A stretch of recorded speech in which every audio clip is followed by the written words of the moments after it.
everybody. I know it's been a while since my last video, but my job's kind of taken over, and I had to totally dedicate all my time to my real job, and about a week of it anyway. Anyway, I want to center this discussion into maybe making my campervan four-wheel drive.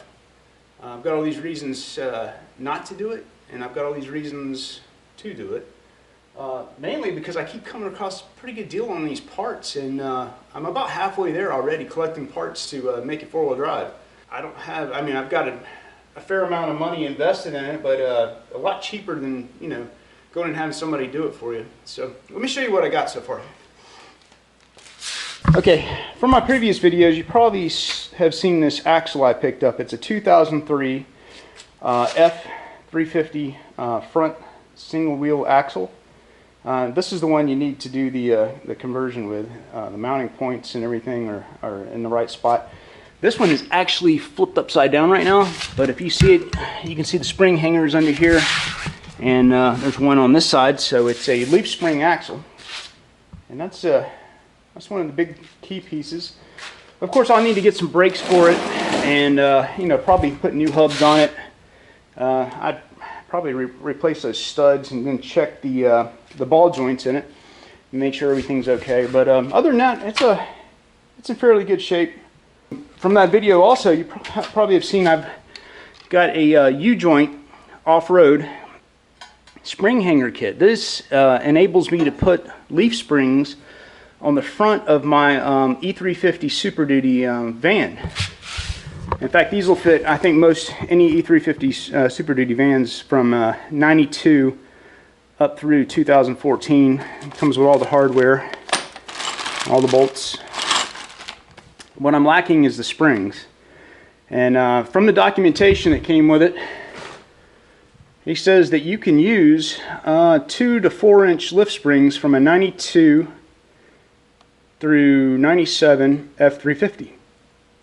But or it says he suggests that you move the springs forward a couple of inches, so if you're going to use bigger tires like 35s or 37s. So going back to U-joint off-road, that might be the best solution to buy a set of springs from him that are already set up so you get the correct weight. And he sells progressive rate springs also to give you a nice smooth ride.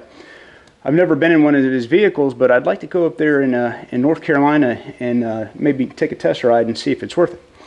Here is my latest find, which I'm always on the lookout for this stuff. Not necessarily that I'm going to do it, because I'm on the fence right now about making this thing four-wheel drive. This vehicle is like the perfect vehicle to make four-wheel drive. I'll explain in a few minutes what my reasons are. But this is an NV271 Ford transfer case, and this is the one that perfectly matches the transmission that I've got in there, which is a torque shift 5-speed. Normally, to attach a transfer case such as this, you'd have to go and disassemble the transmission, put a different output shaft in it so that it'll bolt up. But in this the torque shift transmission, you don't have to do that. It's got this shaft, and this is part of the vehicle. I got this this transfer case out of I think it was F250 Super Duty, and it had the same exact transmission I had in it. But this is the part that goes to. This is the part that bolts up.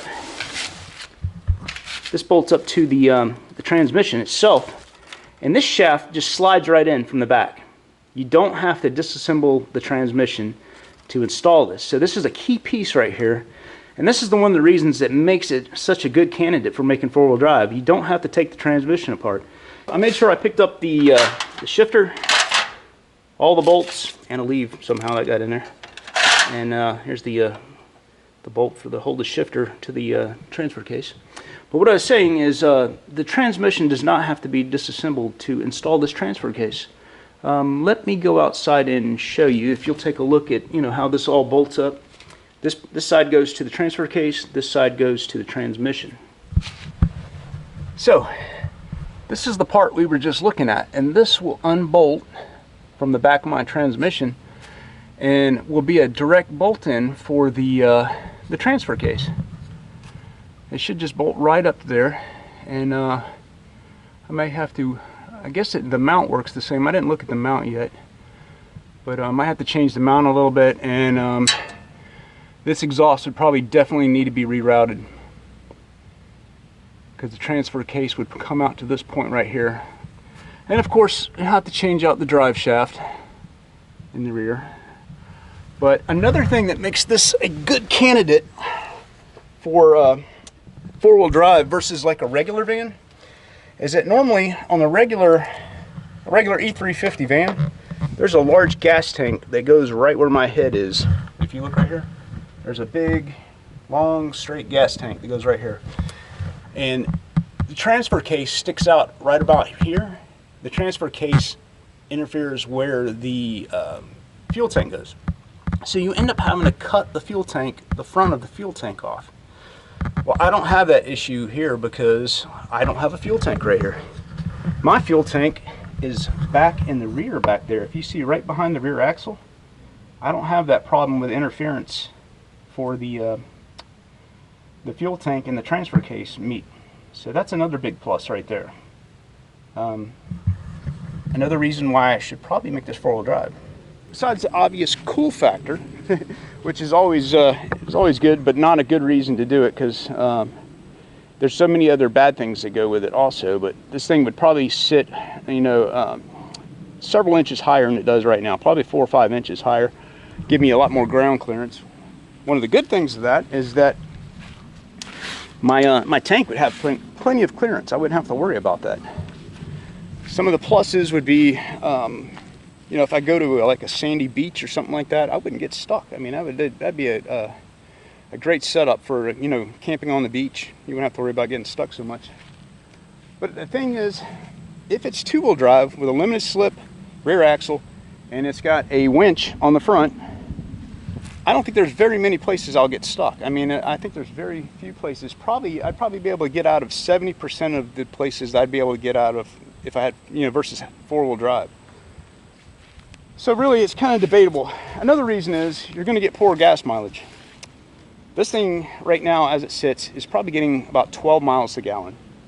My F250, which just happens to be the same year that axle came out of, up there on the hill, if you see up there, that's four-wheel drive, and actually gets 14 miles a gallon. So I can deal with 14 miles a gallon in an RV. That's not bad. And especially, what I think is wrong with this right here, I think it's because of the aerodynamics. I think that's why I get you know, such terrible gas mileage. The weight is probably not too far off, I wouldn't think. Although I've never had my F250 weighed. But those are reasons that I'm debating about making it four-wheel drive. I'm slowly, you know, getting the components to do so. Things I'm lacking: I need front leaf springs. I would need, you know, new rear arch rear springs to do it the right way. You could do it with blocks, but I'd prefer not to do it that way. I would much rather have, you know, a brand new set of springs in the back that are progressive rate, so it rides smooth.